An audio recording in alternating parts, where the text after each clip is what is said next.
now is a really special time in the show for me because I have a dear friend who's going to spend a little bit of time with us. You know, the 80s kind of get a bad rap for music, no pun intended, for you Run DMC fans. You know, synths and drum machines and like weird gated reverb, you know, stuff. But that's kind of like, that kind of interpretation of the 80s overlooks the fact that it was perhaps the last great age of studio albums and doing a tune on somebody's record and being in a studio and bumping into the person who becomes the next 10 years of your life or more. And our next guest knows this better than just about anybody I can imagine. In the interest of full disclosure, I kind of do some drum teching for him every now and then with the current act that he's with, which is the Joe Bouchard Band. If you recognize that name, that's a Blue Oyster Cult founding member. He's also played on a few records you may have heard of by bands such as, I can't possibly list them all, Hall & Oates, Bryan Adams, The Cult, Elvis Costello, and he's worked with acts like Cher, Tina Turner, Tom Waits, a British guy named David Bowie, et cetera, et cetera, et cetera. It just goes on and on and on, and he's kind and sweet enough to come join us for a few minutes and share some of his stories. Please give a huge welcome to East Haven native Mickey Curry. What's up, sir? Hi. Hi. Welcome. I'm nervous because I'm a chicken. Yeah. How are you doing? I'm good. Yeah? Yeah. Look, I'm so grateful that you could come Thanks for having hang me. with us This for a is bit. Does this great. take you back Sarah a little was great. bit? Sarah was fantastic. Sarah done? Yeah. Does it take you back a little bit? Yeah. From what I remember, I don't really remember the 80s. Well, thanks for coming in, Mickey. It was great having you. What did they say about Woodstock? If you remember it, you weren't there. You weren't there. Well, you the weren't 80s there. were kind of like that too. And this is very MTV, which is kind of cool. We took the deep dive. Speaking of MTV, I called Mickey up the other day just to ask if he would be kind enough to do this, and you said a crazy thing to me about the third video that ever aired on MTV. Yeah, we were right in that first bunch. It was a Hall & Oates video, Private Eyes song. So I guess if that means anything, I don't know what that means to anybody, but it's A relic. I mean, yeah, come on. a relic. Yeah, keep that one in my pocket. So the moment when that was all unfurling and there was this thing on TV and there were going to be these things called videos, was that real to you all or you didn't really know? Everybody had been making videos, I think. A lot of bands were already in the process of doing that just to do, it was always for promo purposes, you know, make a video.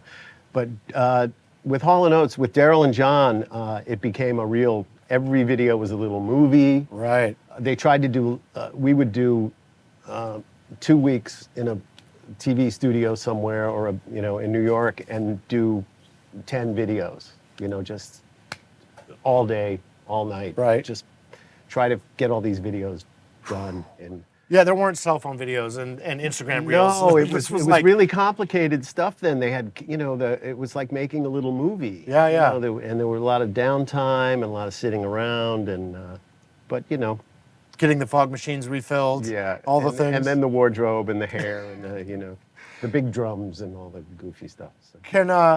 Can I ask you to go a little further back? Sure. So I saw a post the other day for Pam Landry's show about reuniting the Scratch Band. Did you hear this? I didn't hear rumors? about this. No. No. So take us back. Tell us. Scratch Band was a seminal. Connecticut band. I auditioned for the Scratch Band. I had just gotten out of high school. It was way back in the 70s, which none of you are old enough probably to have been around. Anyway. Enough of us. Yeah. You're amongst nerdy friends. Yeah. Here. You're good. So I auditioned for the Scratch Band and I got the gig and that was it.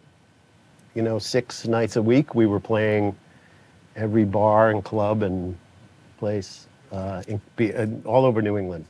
And I did that that was 1975. I did that until 1980. And that would have been like Christine Ullman. Christine Ullman, Paula Sola played bass, Bob Orsi, guitar, G.E. Smith was the guitar player initially, and then Tom McGregor, who unfortunately passed last year. He was a really good friend. Tommy was a great guitar player, so he took over for G.E. after a couple of years. Right, and then the transition happens. right? Yeah, I started going into New York. I was doing some session work, and I'd get a call to do a showcase with a band. There was a good friend who worked for Mercury Records named Peter Lubin, who was a big scratch band fan. Okay. He would call me with these things in Manhattan. So I would take the train in and do a showcase or work with a band Right. record a little bit. And things just started to snowball. And by February of 1981, I was working with Daryl and John in the studio. A week later, I was working with Bryan Adams in another studio. And it just kind of snowballed from there. And in that moment, Bryan Adams, Yeah. who's a monster. Yeah. He was just a kid from Canada trying to do a record, right? Yeah. Bob Clearmountain, who produced a lot of the Adams stuff and did a lot of work with Hall & Oates as well. Bob's the one who called me to do Bryan's record. Okay. He called me while I was recording the Private Eyes album and said, I've got this kid from Canada. He's really fantastic. So, sure. Clear Mountain, so folks know, was a monster producer, right? Still, he was the guy. Still the best, as they say, the best ears in music. He just knows how to take what you play and make it sound like something. He's really, really, really gifted. Can you talk a little bit about that age and process? Like, people make really lovely albums now with GarageBand on the laptop. Sure. And the songs are lovely, and they're but at that time, you're still recording to tape. Yeah. And doing how was that? Yeah, everything for you? was. Well, you still had to know what you were doing. You had to be able to, a little bit of technique. You had to know sort of what the song was supposed to feel like. And, I've always been very simple in my approach to drumming. So if there's a demo already, you kind of go with that. Right. If a lot of times, especially with Bryan, he would just sit in the room with his guitar, sing you the song, which was great because then you've got a million ideas for drum parts and what to do with it. But yeah, there was a lot of editing, a lot of overdubbing, fixing things. Editing like razor blade. Yeah, put Bob. the tape back together. Another thing Bob Clearmountain is a master at is cutting tape. Okay. Yeah. Yeah. So, yeah, there was a lot of that. Not a lot of drum machine stuff. Hall & Oates were kind of early. They were pretty much involved in it right from the get-go. A Lynn machine, and so we tried to incorporate a lot of that stuff Sure. in the actual recordings, which I loved. You'd start a song with a Lynn machine or a little Roland 808 thing, and then live drums over the top. Right. So we were doing a lot of that, which was really fun for me. I was wondering today as I was getting ready, I was curious about that. You sort of hinted at it a little bit with Bryan, how much input you were given musically. Yeah. Or was it dictated? No, sometimes, songwriters, most songwriters I work with have an idea of what they want it.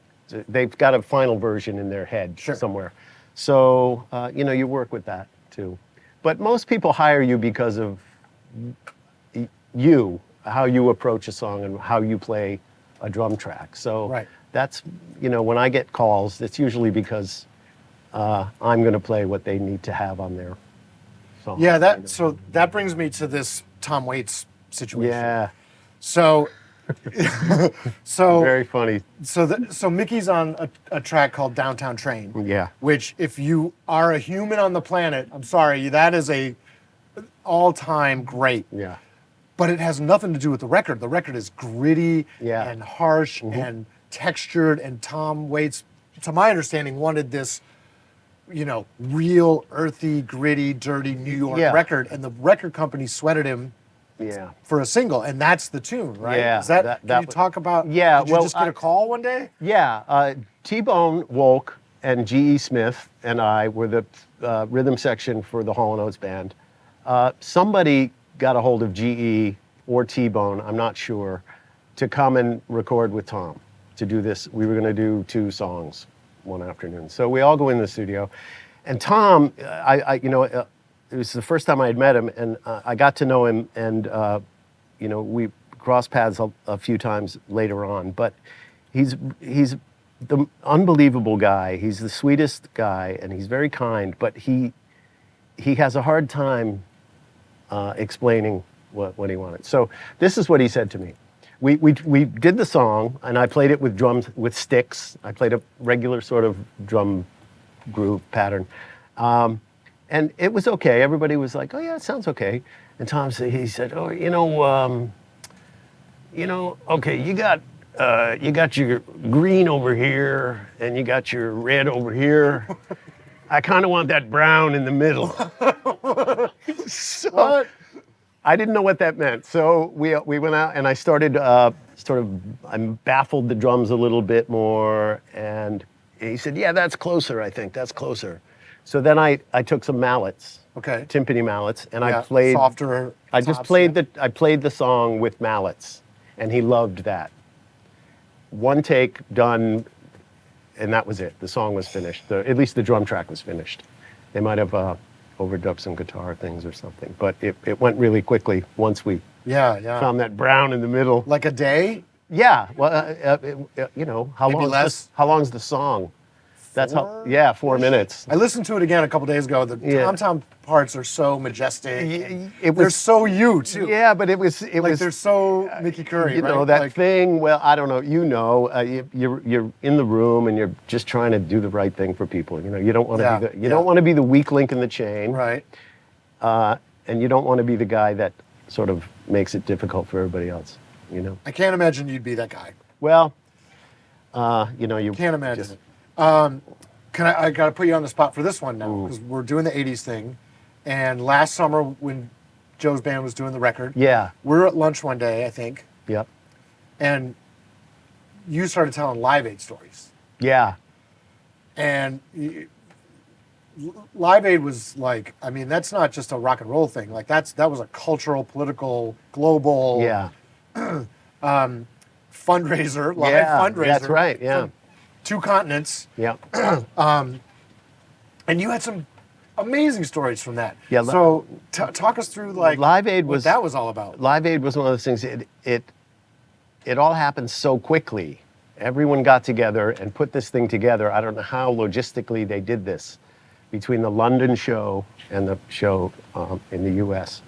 But with Hall & Oates, we were kind of on stage for an hour and 15 minutes or something. It started with Daryl and John Right. doing a couple of songs, and then Eddie Kendrick and David Ruffin from The Temptations came out, did a couple of songs. We had just played at the Apollo Theater with them, Okay. so it was Hall & Oates with the Temptations guys, which was And this is a in highlight. JFK Stadium, Philly. Yeah, this is in Philly at JFK. So, Right. Packed. yeah, 80,000 people, 88,000 people. And you opened the show essentially. We were just sort of the house band almost, Okay. But we had a big horn section. Right. Bashiri Johnson was playing percussion. Lenny Pickett on saxophone. It was a great band, Yeah. So we got out there. We did our Daryl and John songs. Then Eddie and David came out, and we did that. And then Mick Jagger came out and did a song. And then Tina Turner came out, and we did a song with that. And those were long, sort of jam. Yeah. Tina was. No rehearsal, right? Because We had rehearsed in New York a couple of days before. Mick Jagger showed up for rehearsal. Tina showed up for rehearsal, but left.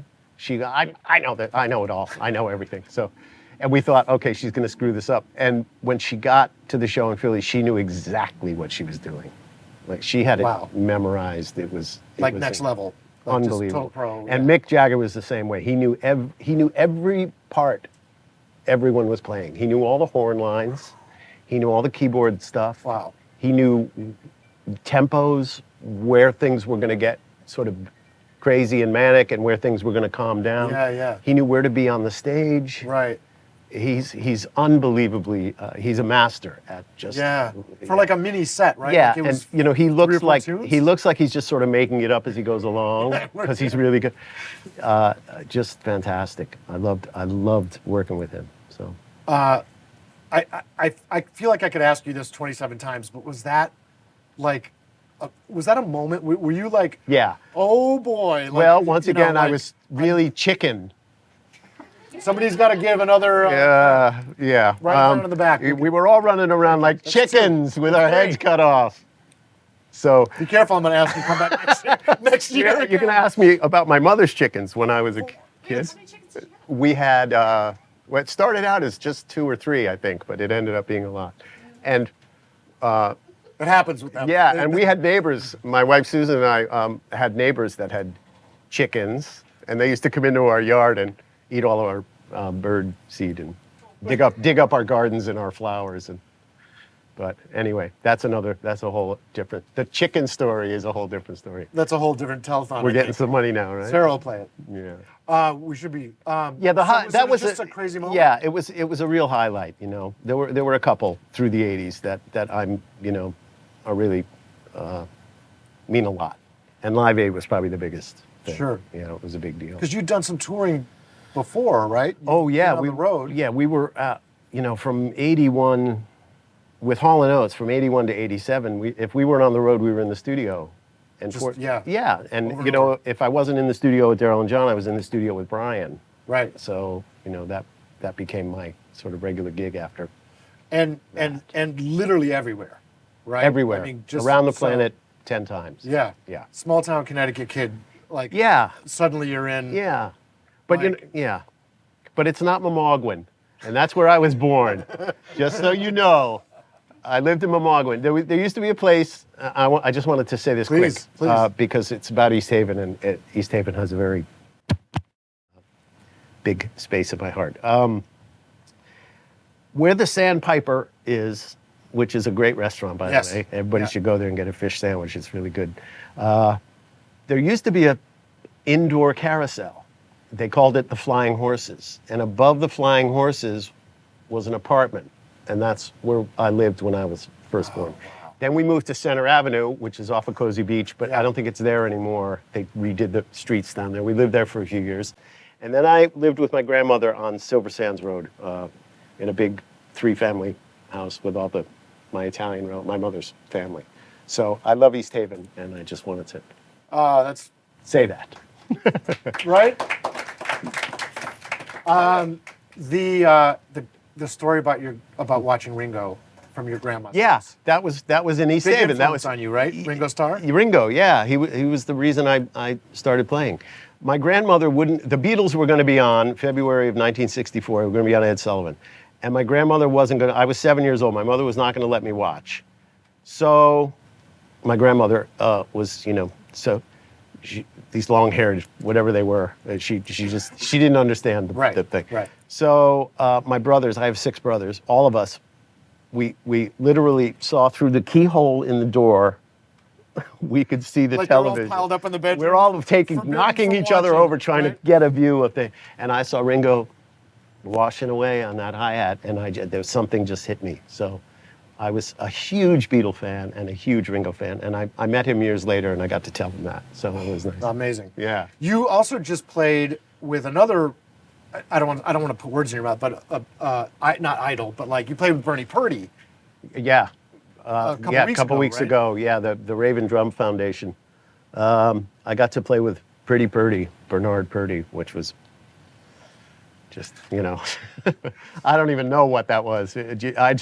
I'm on one drum kit and he's on another drum kit, and we're doing and Christine Ullman was singing, Right. and we were doing a couple of old blues songs, and I just watched him the whole time. I'm sure. I was doing this, Right, and just right. I couldn't. I was just 5 feet away from the guy. Yeah, My hero, yeah. one of my all-time favorites. Did you have any other, like, really big wow moments that you want to share, like where you were just like, this is happening? Well, when I got to meet Ringo, that was a big. Sure, I met yeah. him at a Prince's Trust concert. It was Charles and Diana every year they throw this Prince's Trust thing. Get people at Wembley and lots of bands. So it was all people like Eric Clapton and George Harrison, and I met Ringo that night, which was just a huge thrill for me, just huge. But yeah, I get pretty starstruck with some of my heroes, But that was a big one. Has it come around the other way? Has there been somebody who broke out in the 90s or the 2000s who came to you and said, like, oh, I've always loved your stuff? Like, No. No? No. no. I mean, I meet drummers who you know, they know who I am and they appreciate what I've done. And, Yeah, sure, you know, sure. You know, which is really nice. You know, just any recognition like that is always. Well, nice, this is you a know? drummer who feels that way because I've gone back through the list of things that Yeah. I was rocking out to the whole time I was in 9th, 10th, 11th grade, you know, and the more I read up, like the more I'm like, he's there again, this guy. Ah, you kids. And the parts are slamming always. Oh, thanks. They're always so slamming. Thanks. I just play the same. I tell everybody I have 3 different rhythms that I can play, and I just keep reusing them over and over again. And you know, I fooled another one. Oh, good. I like to say. But you kids listen at home. Yeah. You only need to know 3. You really do. You really do. You need 3. You need 3 rhythms. Sort of. You know, if you can play 4 beats over and over and over again, you're doing all right. You're doing all right. Just don't lose the click track. That's the. That's the trick. I want to ask about Run to You. Yeah. The Bryan Adams, big monster, huge hit. Yep. Your drum part? Yeah. So if you don't know the tune, you know the tune. You've heard it a bazillion times. It's been on in, you know, at parties and in bars, and it comes. I'm sure it's in crazy rotation. But there's another layer to the story, right? With Bryan and Blue Oyster Cult. Yeah, and I wasn't really aware of this story until Joe. I've been working with Joe a little bit here and there. Joe Bouchard? Yep, with Joe Bouchard. And he brought that up. And I had to check with Keith Scott, who plays guitar with Bryan. I talked to him about it. And he said, yeah, I kind of vaguely remember this story. And then Jim Valance, who co-wrote the song with Bryan, sort of verified the story. They wrote the song thinking Blue Oyster Cult might want to do it. Okay. Because right? it's very sort of reminiscent of Don't Fear the Reaper. Sure. The guitar line and the kind of... So... Driving rock. Yeah, kind of but according to Joe, their management never played the song for them. Oh. And they sort of turned it down.